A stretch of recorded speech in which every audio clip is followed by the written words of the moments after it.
그 존재감이 없는 아나운서였어요. 근데 그 고민정이 그 존재감을 참 좌파식의 감성팔이, 시인의 사랑, 뭐 이런 걸로 한 거고, 그러더니 지금 공채 어쩌고 저쩌고 하는데,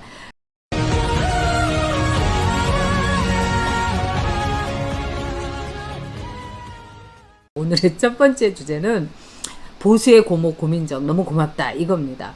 자, 고민정이 이제 1인 시위를 하는데 아침 8시부터 딱 1시간 한다고 그래요. 근데 이게 뭐 자기가 돈도 없고 그렇기 때문에 최고위원 선거는 나가야 되고 일종의 선거 그 공약이고, 또 한편으로는 고민정이 맨날 이렇게 하는 게 정말 그 아슬아슬하기도 하지만은 늘 이제 사고를 치는 거죠.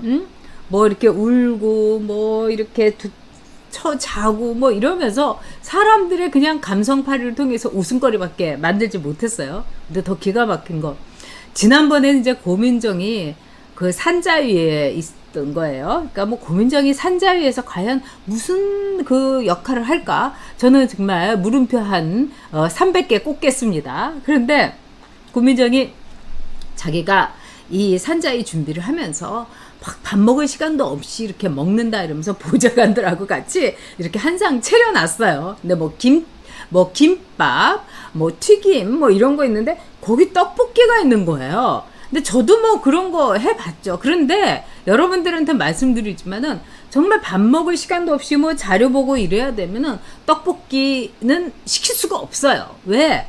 자, 보좌관들한테 일거리 주는 겁니다. 떡볶이는요, 이 뒤처리가 정말 그렇잖아요. 그 다음에 이렇게 자료 보면서 떡볶이 어떻게 먹어요?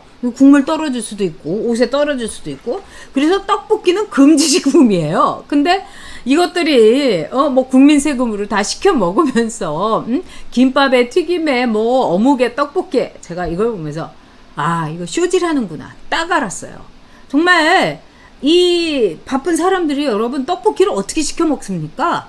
그렇잖아요. 제일 집중해서 먹어야 될 게 떡볶이입니다. 근데 거기다가 튀김도 찍어 먹고, 그래서 제가 참 웃긴다.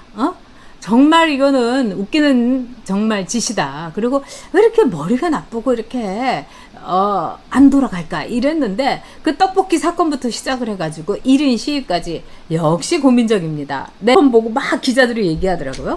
근데 한성교가 어느 날 그 한성교 그 아나운서가 방송을 하는데 거의 10분인가 15분을 하나도 보지 않고 워킹을 하면서 이 전달을 하더라고요.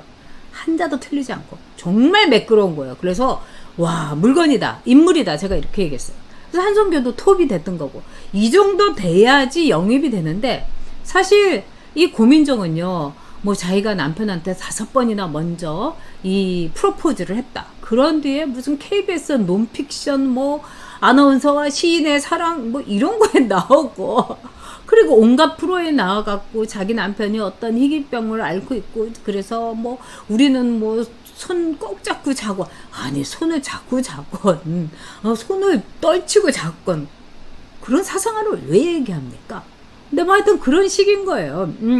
그리고 이제 또 어떻게 보면은 이 고민정이 국회의원이 된 뒤에, 저는 고민정이 국회의원 된 것보다도 진짜 아나운서 된 게 그게 정말 신기합니다. 뭔가 이거는 정말 그 당시에 뭐 고민정 말로는 뭐 블라인드 채용을 했다는 거예요. 그래서 자기가 뭐 이 학벌도 다 가리고 뭐 이래가지고 됐다 하는데, 블라인드 채용이야말로 어떻게 보면 블라인드들리하게 뭐 별거 다 할 수 있는 거죠.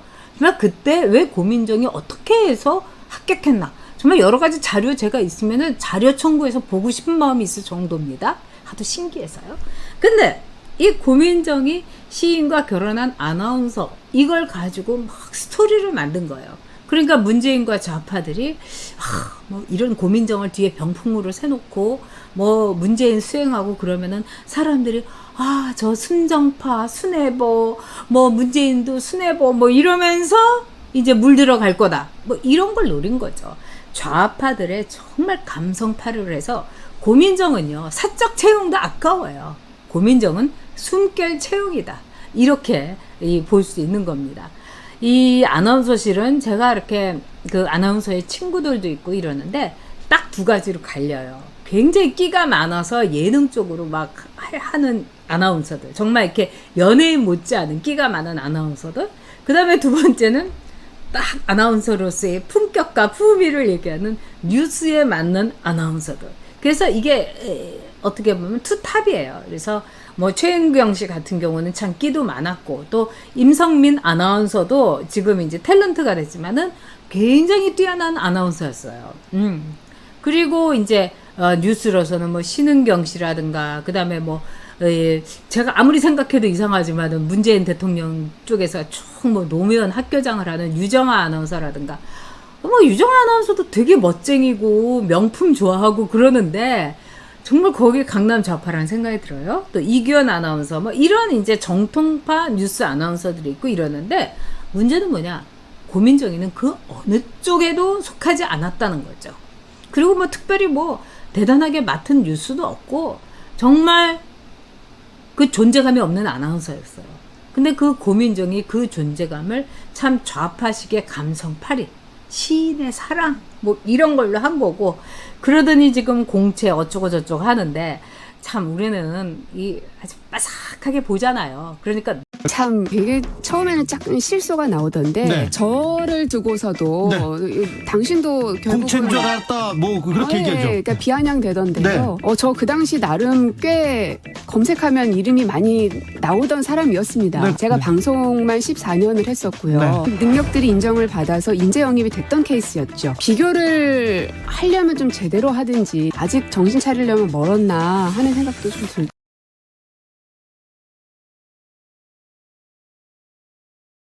술토의 개수일간인데 김인현, 갑술련, 개축 전부 다 지지에는 토만 있죠. 축술 및 토입니다. 축술 및 형살을 갖고 있는 토죠. 연의 기토가 떴습니다. 정관과 편관이 혼잡된 관살 혼잡의 대표적인 사주입니다. 관살 혼잡은 더군다나 한두 개도 아니고 4개씩이나 이렇게 꽉 있기 때문에 장점은 책임감이 뚜렷하다는 거죠.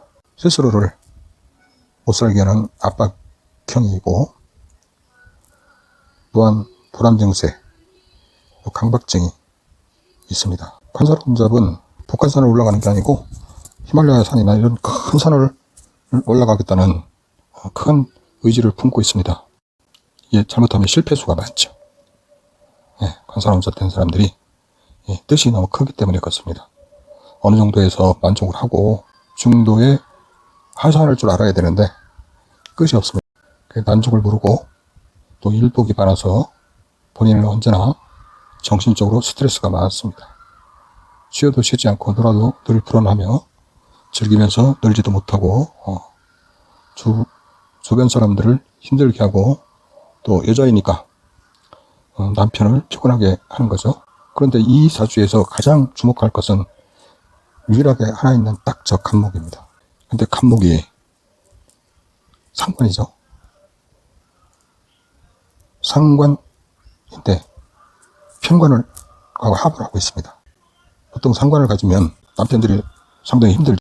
더군다나 저기에 정관이 있으면 남편하고 회로하기가 힘듭니다. 자주 같이 있지 않는 한은 같이 살기가 좀 힘듭니다. 상관, 경관, 윗사람을 우습게 알죠.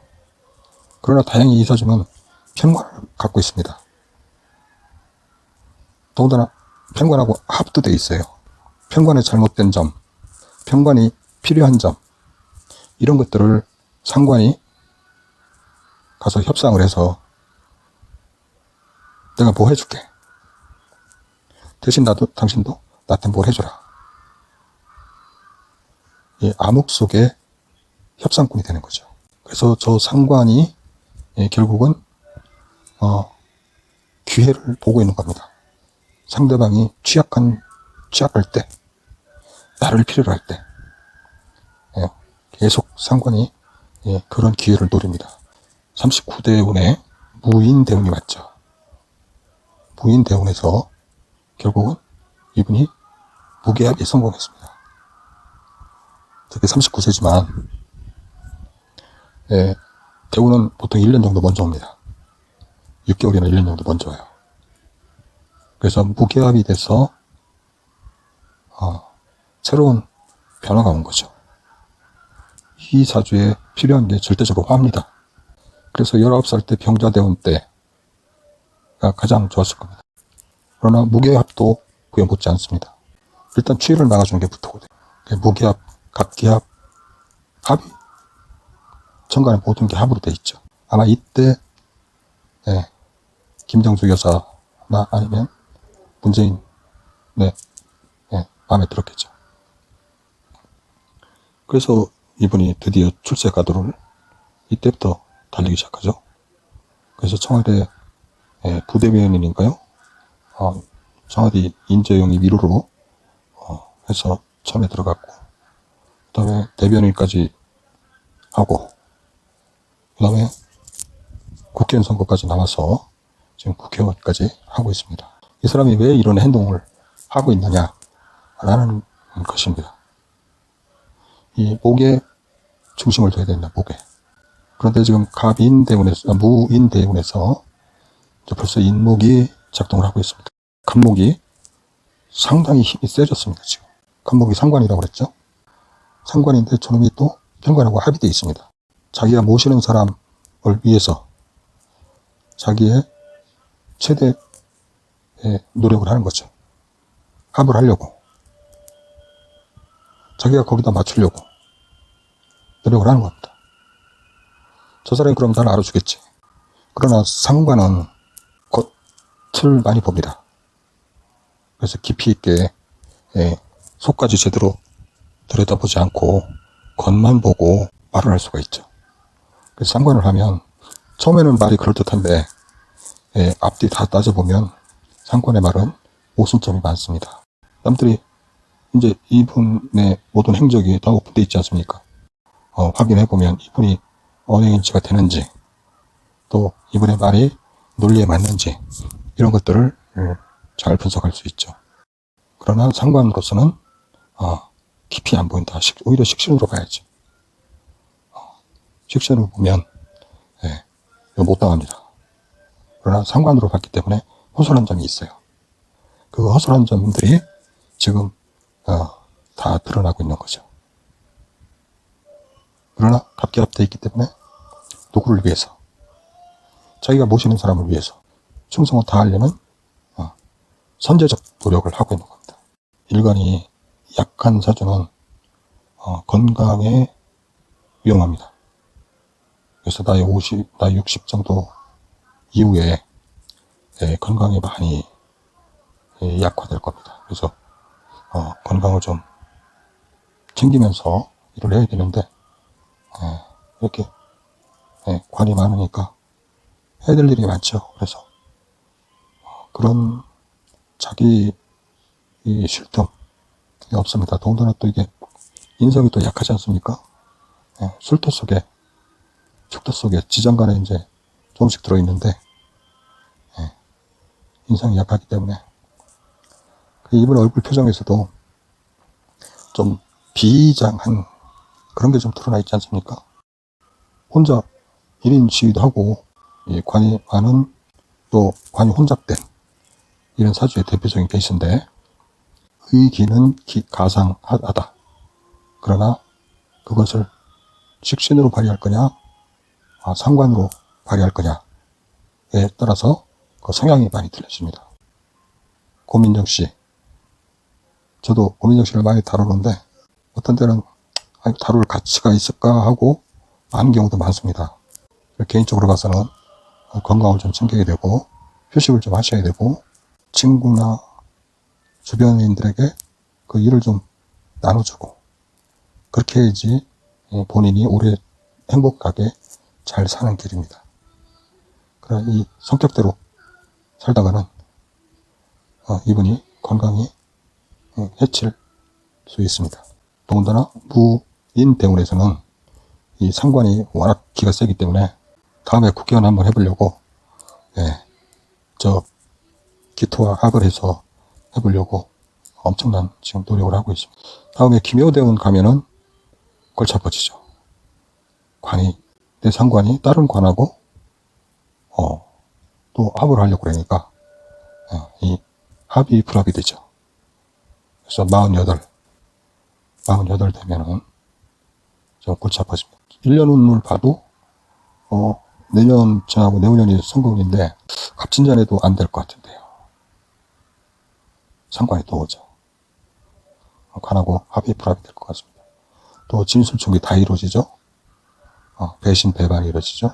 당장 다음 국회의원까지는 어렵지 않을까 생각이 듭니다. 고민정 씨 사주를 좀 알아봤습니다. 감사합니다.